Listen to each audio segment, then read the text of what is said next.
Today on the podcast, we have my friend Jenzea. Jenzea is a Facebook ads strategist, toddler mama, and spreadsheet lover.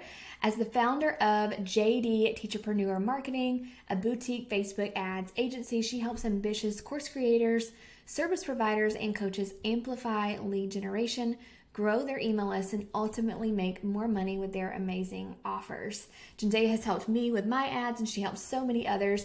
And we really talk about not just ads, but kind of marketing as a whole. She actually drops a really good organic marketing strategy. So even if you're not ready for ads, this episode is going to be for you. She'll tell you when you should start running ads, kind of how to set up that process, what that looks like, how much money you should be spending a day on ads. It's a really great episode, so let's dive in.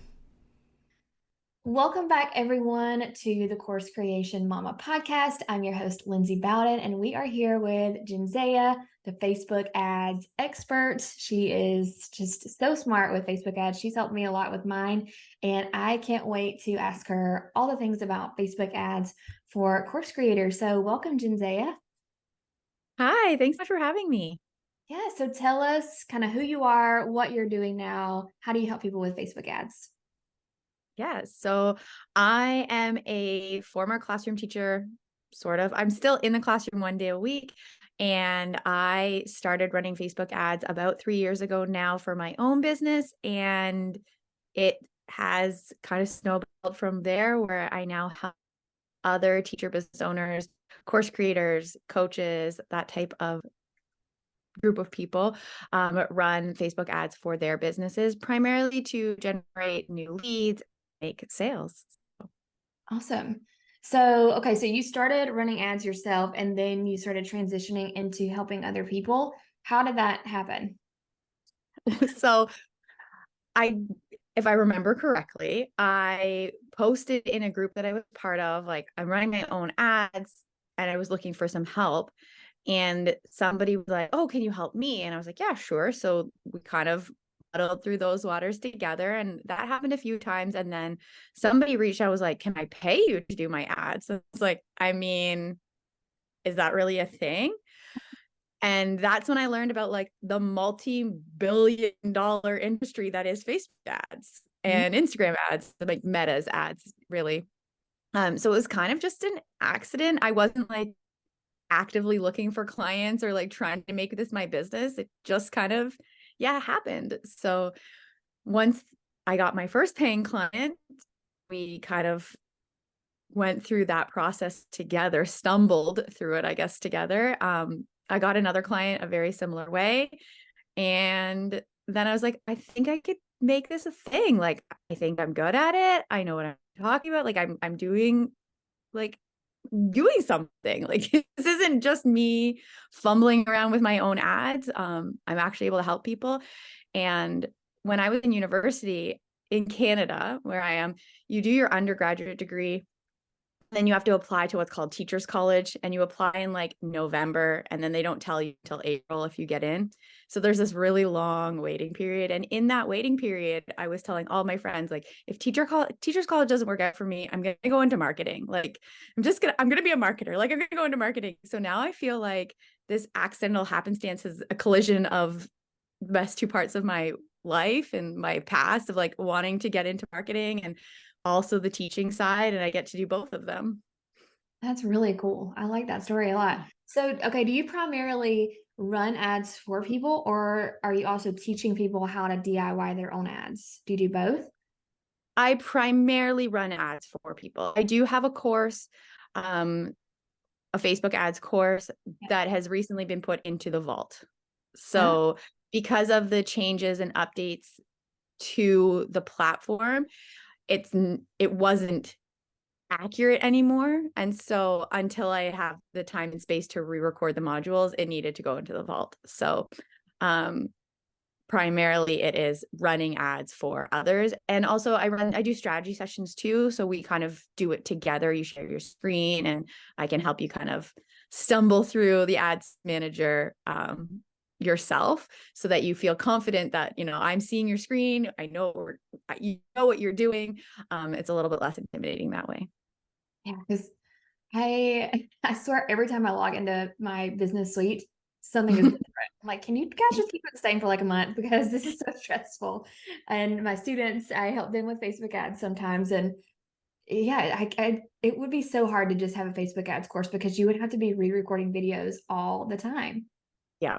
Yeah. And that's kind of where we're at. There's a couple of things that I was like, I'll just address this on the live office hours, but it's to the point where it was, no, I can't.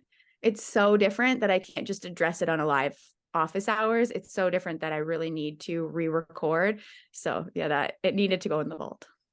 Yeah, I just saw that they took away the aggregated event measures and it's huge changes that they make really without telling us. Until you log in, you don't see it and you're like, oh great, something new. Well, But and I'm in multiple accounts, right? Like I have all my client accounts. And so there's some, like right now they're changing the audiences.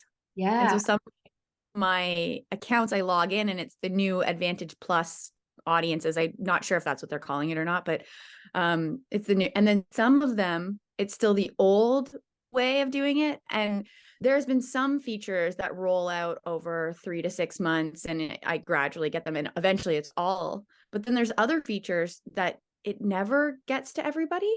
So I'm always curious when a new feature rolls out, like, is this going to be everybody or is this just select accounts? How long is this going to last? So yeah, it's so fun. yeah, I have two Meta accounts, one for my teacher business and one for my course business. The teacher one doesn't have the new audiences yet, and the course does. So I'm like, ah, can this be any more confusing? Which is And the why, first time I saw it, I was like, I need the other way. How do I get the other way? I need the other way. yes, I yeah, was because so excited. There's a button, but I was so stressed that I couldn't find it. And I feel like that happens a lot with people on the ads manager platform of just like, we are so stressed about like, where's this thing that I'm trying to find? And then you start spinning and the more you spin, the more stressed you get. Like it literally took me half an hour to find the button because and I'm in there every single day. Right. So if you're never in there, it's your first time, like it's so overwhelming and then changes happen and you're like, I just figured it out. Why? that is so true. I feel like we're scaring people away from Facebook ads. We still both love Facebook ads, so it's Absolutely. Yes. doable. But if you are in the beginning stages and you've just like maybe even peeked inside ads manager and you're like, this seems impossible, you're not alone because everyone feels like that, even people that are doing it all the time. And it is possible. It's just it's a skill that you have to learn or you pay someone else to help you with it. So don't be scared of Facebook ads. And just before we get into like all the Facebook ad stuff, I did want to clarify because a lot of people will ask me, well, how do you run Instagram ads? Well, Facebook and Instagram are owned by the same company, Meta.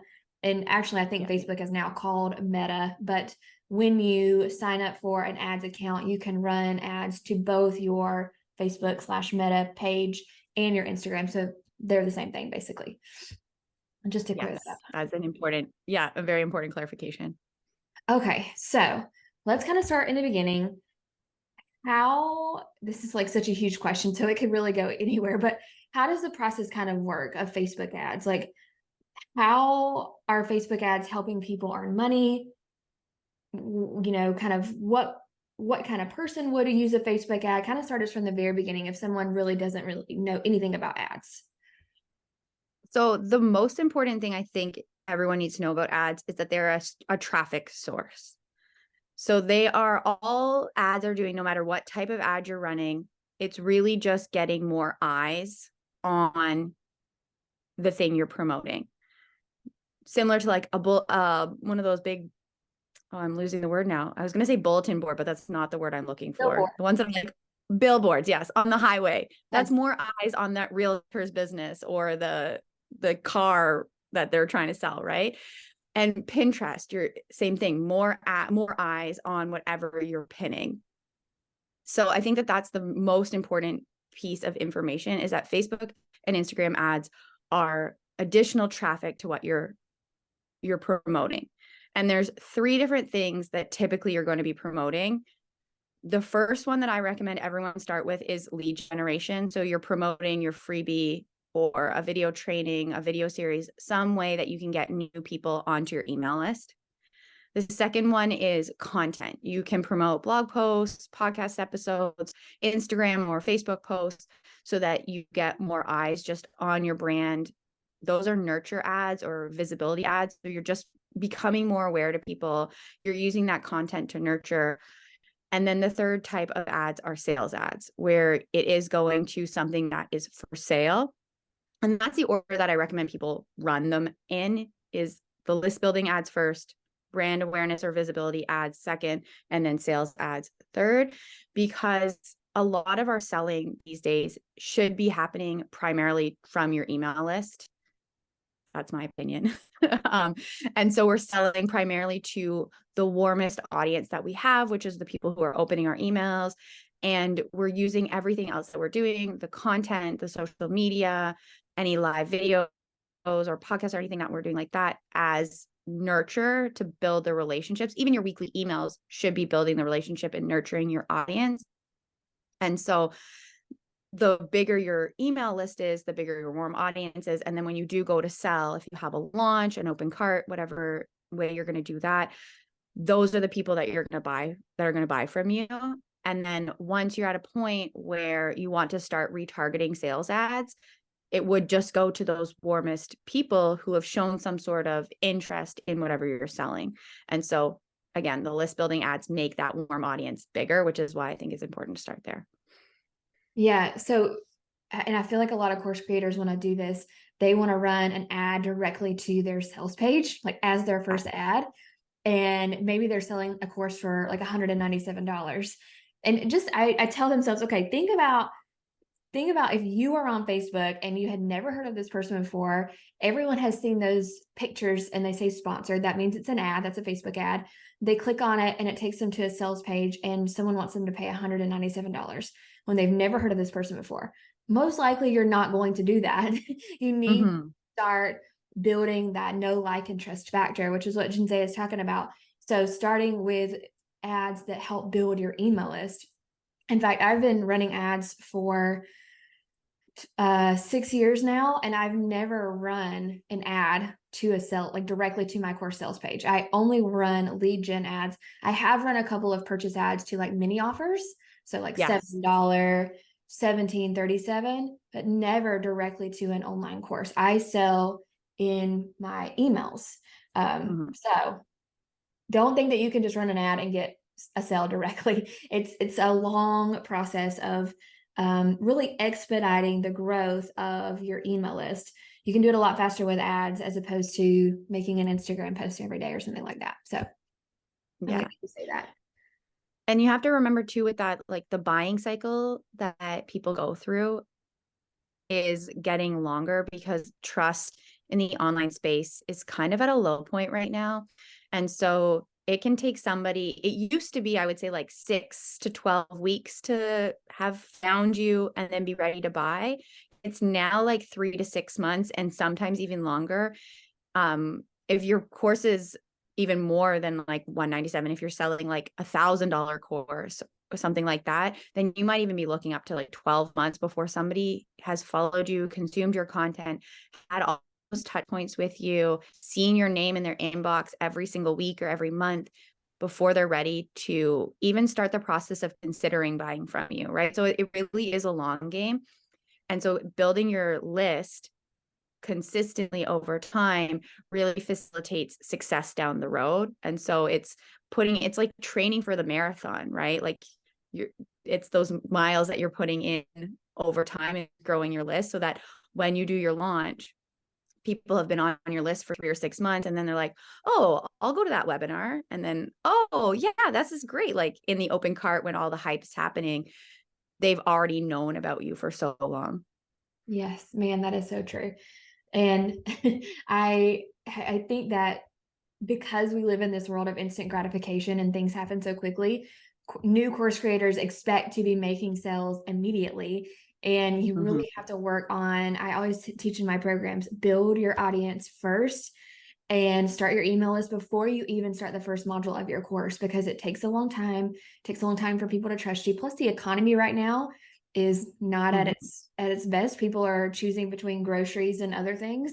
So yeah, they're not just going to drop $1,000 on a course that from someone they've never heard of. So man, Yeah. that is kind of crazy though, like 6 to 12 months. It's going to be in that right mindset before you even get started. Okay, so how does someone know they're ready to start running Facebook ads? So I feel like there's two different people. There's the people who are like, never ever will I ever touch a Facebook ad. And then maybe one day they change their mind. And then there's the other people who want to start but are afraid. And you're ready to start running Facebook ads when you have some sort of marketing budget that you're willing to put towards Facebook ads, and you have some sort of freebie in place to run those ads too. I like to see that the freebie has converted organically a little bit already.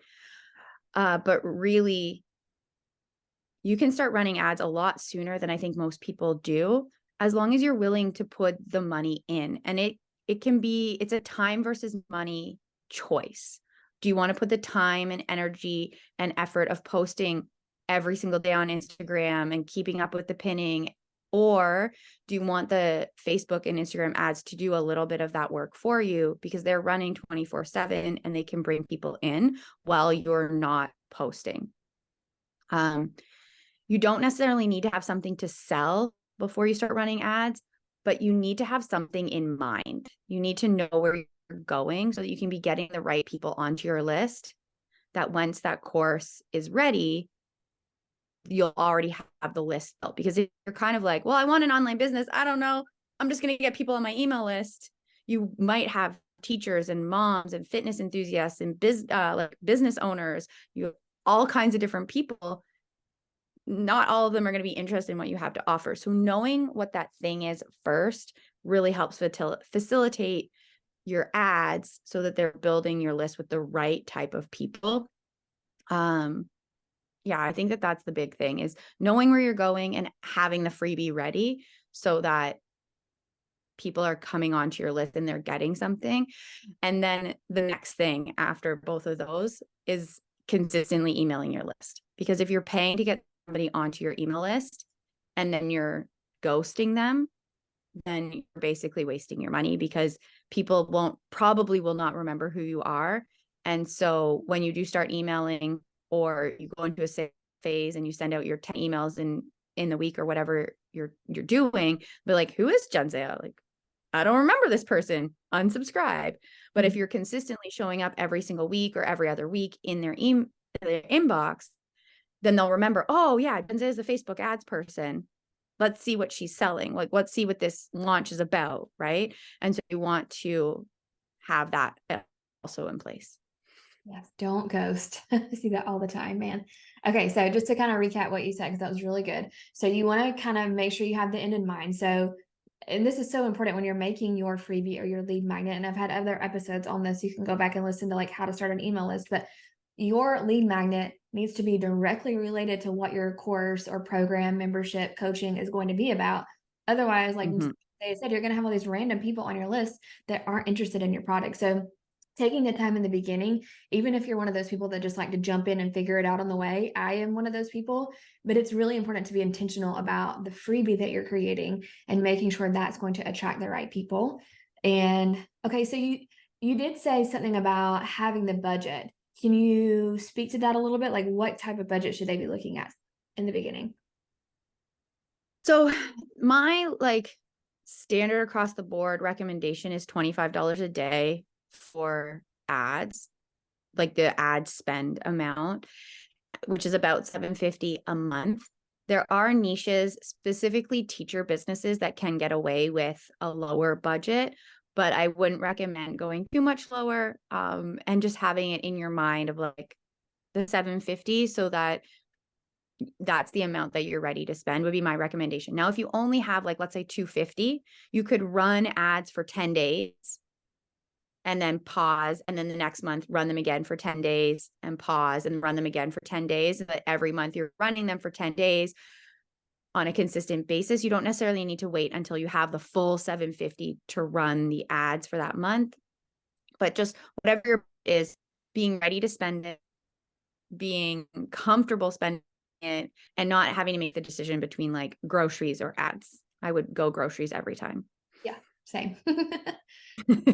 Yeah, and I think people are so scared to spend that money, but really you have to at least spend a certain amount of money for Facebook to have enough data to start getting the right people, because the Facebook algorithm is really smart.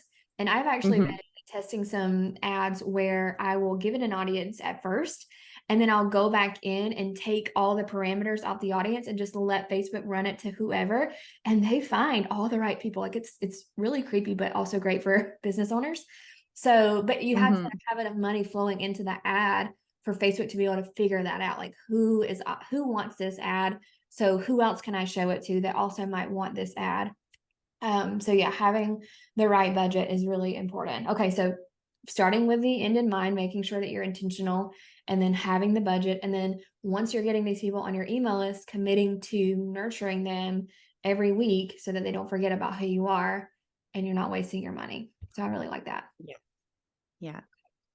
And with that, I know people are really like afraid of spending money and it being just poof gone.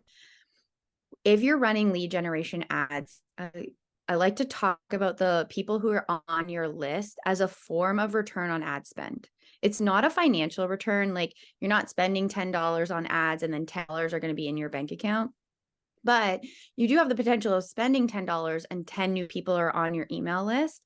And we know statistically that new people on your email list equals more money in your bank account down the road. So it's not an immediate return on ad spend in a financial sense, but I find that mentality and just thinking about it as the new subscribers are your return on ad spend, it really helps people feel more comfortable spending the money, right? So you put out that $10, you get people on your list, and so you can see the correlation between spending money and what's happening, and just thinking about it in that way, and not necessarily immediately needing the financial return.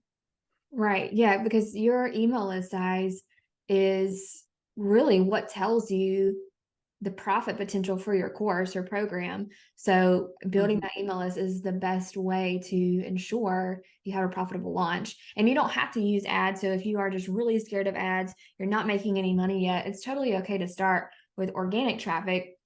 The reason I like ads is because it's so much faster. So if you, Yes. and it's like you said, it's time versus money. So if you want to spend a whole year building your list and, being consistent on whatever organic platform you want to, and if you have that time, then sure. But you could do it in, I would say, like a fourth of the time, maybe even Mm-hmm. less with Facebook ads. It just makes it so much faster. So, and then you're going to make money faster because you're going to grow your list and be able to launch faster. So it's really important to think about kind of the big picture and not just, I'm spending this money and I don't see any immediate return on investment. It's going to come once you launch. You just have to, plan ahead, I guess. Yeah. Okay, so let's say that someone does not feel like they're ready to run Facebook ads yet. What should they be working on right now to help them get ready to do that? And you kind of already talked about like starting with the big picture, making sure that you have the investment, but is there anything else they should be doing to prepare to run Facebook ads?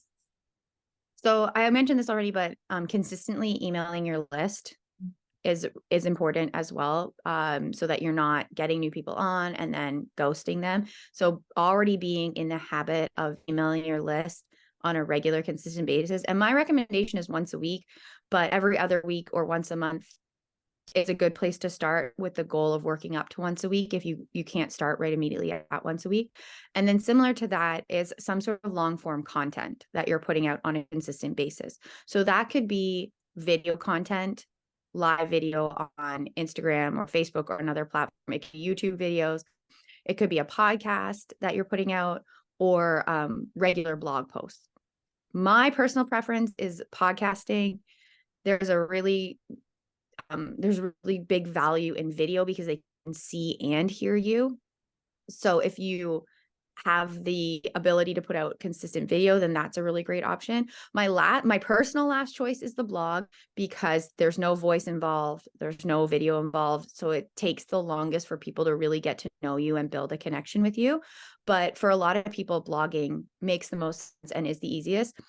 All three of them, video, podcast, and blogging, are viable options, but putting out some sort of long form content every single week, or again, once a month, every other week, as long as it's consistent with the goal of building up to once a week. I would recommend working on that before ads as well, if you don't feel like you can start ads first. And then a consistent social media relationship building strategy. I look at social media as like your place where you're building relationships. So especially with stories and DMs and building those connections, building the relationships, because we really buy from people that we know and have those relationships with. And so the DMs stories is a really great way to just facilitate that. So yeah, email strategy, long form content strategy, and a relationship kind of building strategy are my three things that I would be working on if you're not quite ready for ads yet. Yeah. And that's like the perfect organic marketing strategy right there. Email list is so important. And then I love long form content because it's going to last so much longer than a post. So I even tell my students, Instagram is great, but don't focus on making beautiful posts every day. Like posts are getting, for me personally, just hardly any traffic, but stories, like you said, that's easy to pop on and just talk about what you're doing that day. So it doesn't take a lot of work. But man, podcasting, I so wish I had started that sooner. I just started this podcast, and I guess I was always intimidated by podcasting, and I thought it was going to be really hard. It was really easy to set up. It's so much better than blogging because I hate writing. And yeah, I just think that that is one of the best things that you can do. So if you are not ready to run paid ads, try podcasting. It's so much fun. And it's so much fun to chat with other people too. And it's just having a conversation while you're drinking your coffee, and then that's content. And then you can repurpose that on YouTube or as a blog, like have Chat GPT turn this transcript into a blog post for you. You know, there's lots you can do with the podcast. So I'm totally on board with that. And I actually highly, highly recommend, even if all you're doing is pulling the transcript and dropping it in a blog post with the podcast player, of having show notes of some sort that people can go to, that you can direct people to. Highly recommend that.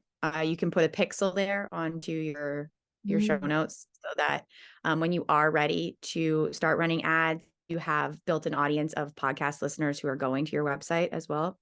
So that's a little tidbit of tip. And then I was also going to say exactly what you said of repurposing. When I say like a weekly email and a weekly podcast and weekly social media content, I don't mean like you don't need to be doing something different. For my personal business, I put out a podcast every week on Saturdays with a blog post that has a transcript and like a bit of a summary on it. And then on my email about the podcast topic goes out. And then my social media content throughout the week is primarily focused on the podcast. There are other pieces that get pulled in and that come up that I might be interested in, or if I'm doing a collaboration or whatever. But the primary focus of my social media content is my podcast. So everything flows from the podcast, and that works really well for me. For other people, I've worked with people that their social media content is where they start. So they'll take an Instagram post and then they'll expand on it for an email, and they'll expand on it for a blog post, or they start with the email and then they make the blog post. So whichever starting point makes the most sense for you, it doesn't really matter, but just pick one, and then the rest of your content can flow from there every week.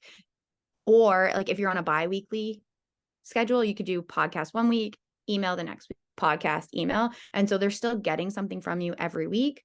And the content, like week 1 podcast, week 2 is the email about podcast last week, right? So you're still not having to come up with completely new content every single week. Those are my little repurposing. Yeah, this just turned into like the best organic marketing strategy podcast episode. I love it. But it's so true because it all works together though. Like a yes. solid Facebook ad strategy does not happen without a solid organic strategy, which is kind of stressful to say, because then it makes people feel like, oh, I have to be doing all of the things. But we need to be strategic on how we're doing all of the things and coming up with ways that we can reuse that content, and that we're not like having to start fresh every single piece that we're putting out. And if we get to like step 2 of the marketing plan, where we're going into the brand awareness and visibility ads, then that podcast episode that you did, you run ads to that. You're not making new content for the ad. You're just picking the best content you already have, and you're driving more traffic to the podcast. So then somebody listens to the podcast and they're like, oh, this is great. I'm going to opt into the freebie that's associated with the podcast episode. And then they're on your email list and they're getting the emails to remind them to listen to the podcast. Right. So it all is kind of like an ecosystem where everything is connected. Yes. Yeah. I love using a hybrid of both paid ads and organic. Some people will only teach paid. Some people say don't use paid, only organic, but using them both together is so much smarter. It's so much smarter because it's going to bring you the most traffic. So, and okay, so you mentioned a pixel, and just for anyone that doesn't know what that is, what is that? It's a little piece of code that goes on the website. And when somebody loads your web page, or like whatever page the pixel is installed on, an actual pixel, it's an invisible pixel, loads. So if you think about like a TV screen or a computer screen, all the little tiny squares, those are pixels. So one of those loads and tells Meta, Jensea has visited this page. And then that's why when you are looking for dog food for your pet, all of a sudden now you're seeing all of these ads for dog vacations and other pet food and this new collar and the invisible fence and all of these different dog things, because you've shown an interest in a dog related thing and the pixel has picked up on that. No information. I know people are really like concerned. No personal information is really conveyed to another person. The algorithm just like aggregates the data and is able to take it, and it's all kind of like a kosher process that happens. I don't know what the best word is, but I know a lot of people are afraid of like, oh well, now like Jensea knows that Lindsay was on her site. I have no idea. I can't see the individual people who have been to any of the sites that have a pixel of mine on it. But the algorithm takes that information and says, oh, Lindsay's interested in these different things, and that's wrong with it. Yeah, and Facebook just does that so that you can have really a customized experience with your ads. So you're not being served all these ads for stuff that you don't care about. Most of the ads you see on your feed are because you have visited a website or you have liked a page on Facebook. You've taken some type of action to tell Facebook Meta that you might be interested in that particular product or lead magnet. So because you have to remember, creepy, but it's good.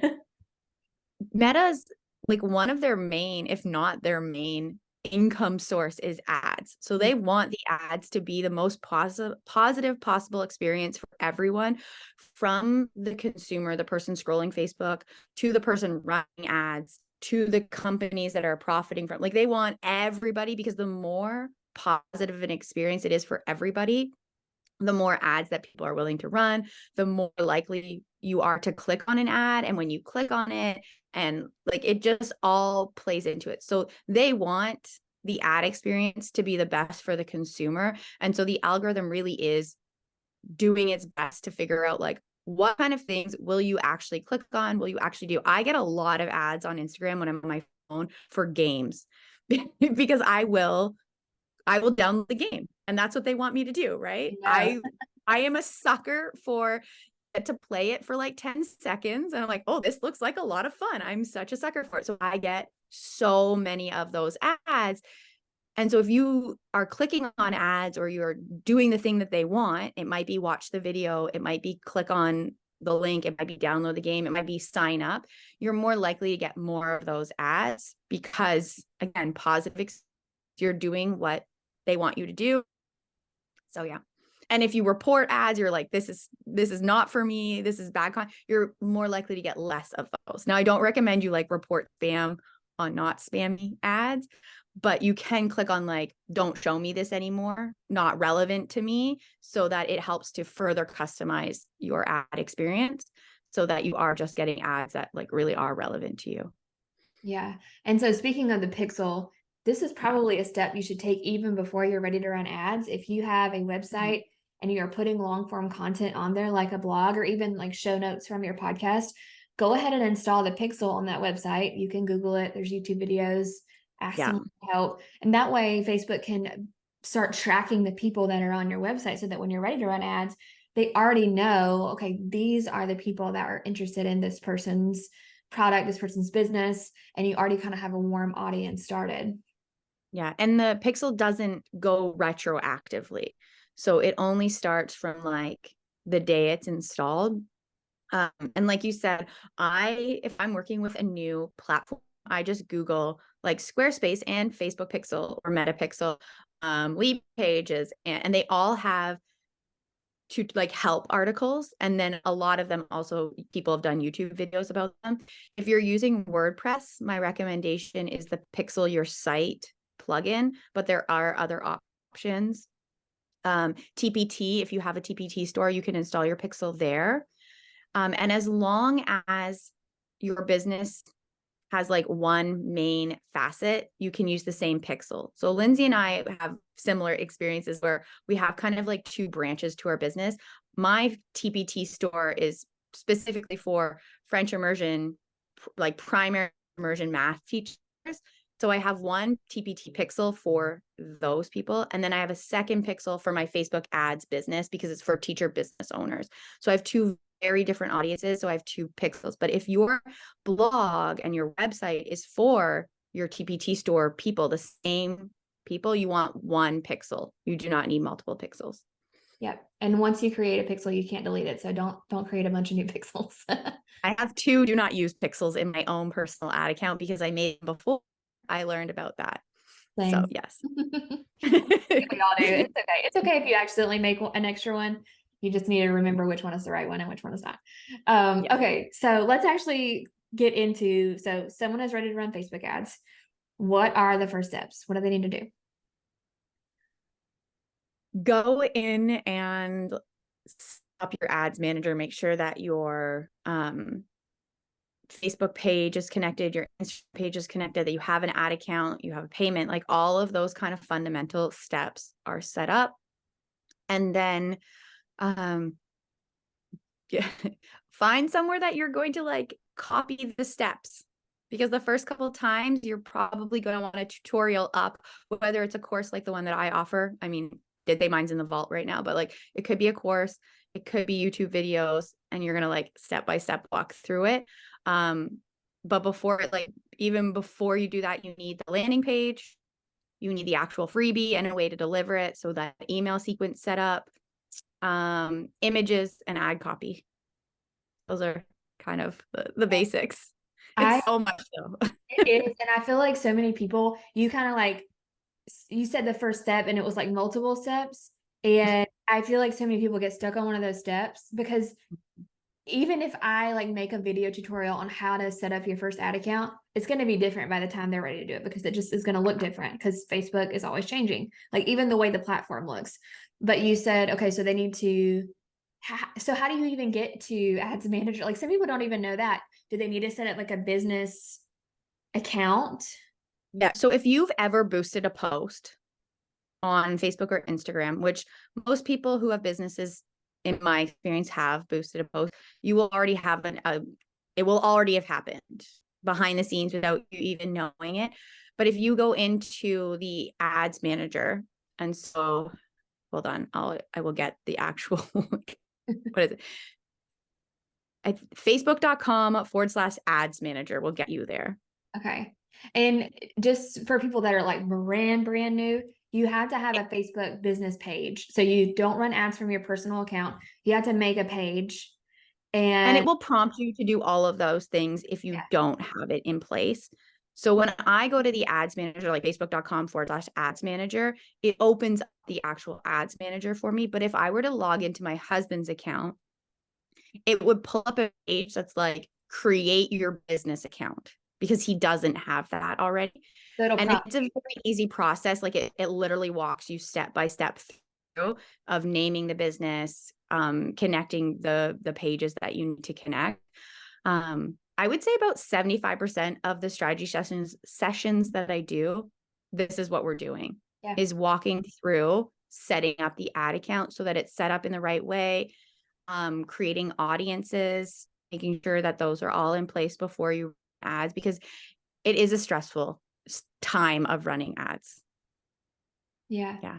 So, and I think this is really telling the listeners that it's important to potentially either invest in some kind of program membership to help you, or pay someone at least to make sure that you're setting it up correctly. Because I see this a lot too, Mhm. is people will try to set it up, but then they'll make like 5 pixels, or they'll not connect their Instagram, or they'll make, and there's so many things that need to be connected. And I feel like Facebook just makes it like reasonably hard, but they'll make an ads account, but the ad account isn't connected to their business account. So Yeah. they're not, they can't run ads. Anyway, It's harder to do that now. They've made it, you used to be able to run ads through your personal account or your business account. oh, really? And so a lot of people have been running ads through their personal account, and I can't access somebody's personal account. So I'm like, oh, we have to restart everything in a business account Yeah. where I can access.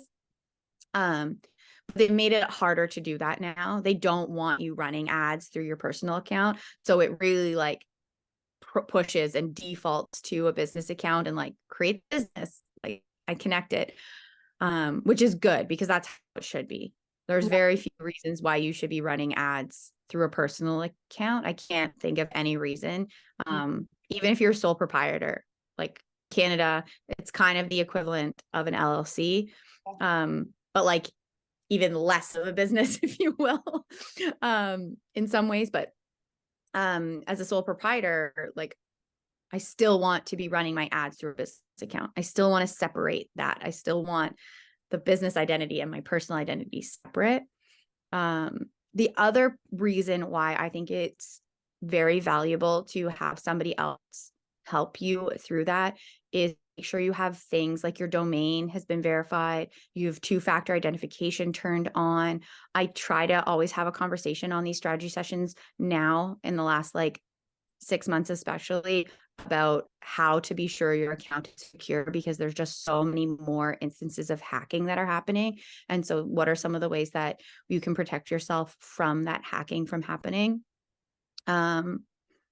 Yeah, so having somebody who like knows what they're talking about, does this on a regular basis, and is in accounts every single day can just help you feel more confident that you have set it up in the right way. Yeah. Yeah. Yeah. There are so many pieces. As you were just talking through this, I was like, oh, yeah, I had to do that and how to do this piece. And I just want to say again, like, we're not trying to scare you from running Facebook ads. Facebook ads have completely changed my business. They have helped me have great success with launches. I primarily have relied on Facebook ads. In fact, I've just really started focusing more on organic marketing just because of time limitations. So they're amazing. But to DIY them is harder now than ever, I think, because they're just changing all the time. So even YouTube videos that you find, it's probably going to look different on inside their ads manager than what you're currently seeing. It's just hard to keep up with it. So finding someone that knows what they're doing and is doing it every day, at least to even get you set up. I feel like the setup part is the hardest part. And then, actually setting up an ad really isn't that bad. Now you need strategy behind it. It might not be a good ad, but just setting it up, the audience and that kind of thing isn't terrible. But okay, so those are kind of the first steps, but also find someone to help if you can. Okay, so just kind of one last question about ads. So how have ads changed your business? Or I know you work with a lot of people. How have ads changed their business? So a lot of what you're saying of like the time freedom of being able to grow your list consistently and just having that really big impact on launches and the trajectory of your business long term. I've seen that countless times.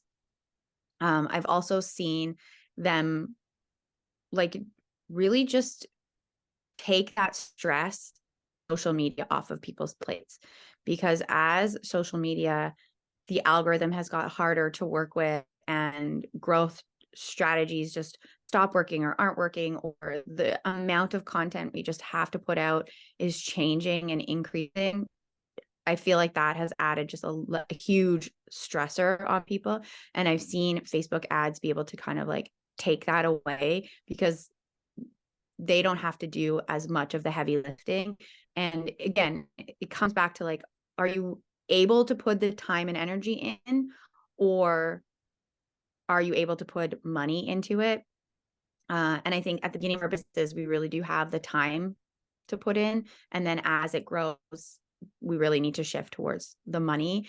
So I've seen that just like really, really impact people as their email lists have grown, their businesses become more stable, and their launches, their sales, their promos that they're doing are just getting bigger and more successful year after year. So I think That's that so true. those are the big ways. And even, yeah, just personally for me too, now I have, my teacher course on Evergreen.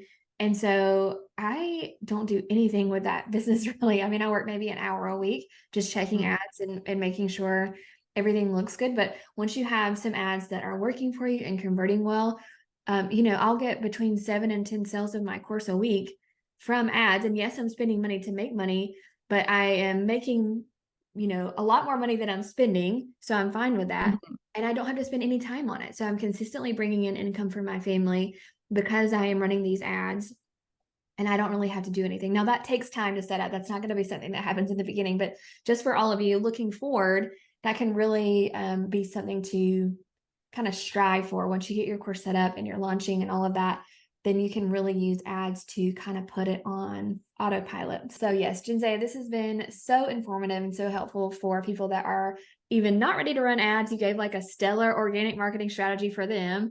And then people that are ready to run ads, that was just awesome. So I always ask my guests this: can you tell me something that you've done or you plan to do that is an act of generosity?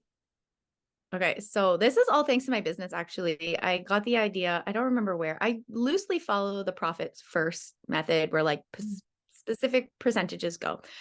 And so I got the idea of taking a percentage and putting it to like donations. And so recently I bought a gift card from the grocery store for my school, and I just gave it to the secretary and I was like, use this however you think is necessary. And it just felt really good to like know, because there are kids at my school that they help feed. We don't have like a nutrition program or anything like that. So the school and the parent council is actually the one who does it. So I know that it'll be going to good use, and that just like felt good for me. I grew up in a household, I don't tell a lot of people this, but where like food insecurity was part of my norm. And so just understanding really deeply where those kids are at and knowing that I could make a little bit of difference was, That's awesome. and It that it also, was my business. My business is able to make that difference for people. that's So what I was gonna say, because I mean, a lot of people, they don't have extra money right now to help mhm. others, and that, that's just the reality. But when you have this business and you're making some extra income, it's so nice to be able to put some of that income back into the community and help others. So that's awesome. Okay, so Jinsei, this is awesome. Can you tell people where they can find you? Maybe they want to work with you to at least get their ads set up. How can they work with you? So the best place to find me is my podcast, Market Scale Grow. I put out weekly episodes on Saturday, as I said, and we talk a lot about pretty much everything we talked about in this episode: Facebook ads, and then the holistic marketing approach that I fully believe in. And then if you're looking to work with me, you can send me a DM on Instagram and we can chat about exactly what you're looking for and how to set up the strategy session. You can find me on Instagram at Hey, it's Jenzea. Awesome. And we'll put those links in the show notes below so that you can find Jinsei and work with her. Awesome. Well, Yeah. thank you so much. This was so much fun. Jinsei, it's always fun to chat. And yeah, I hope you have a great day. Thanks so much for having me.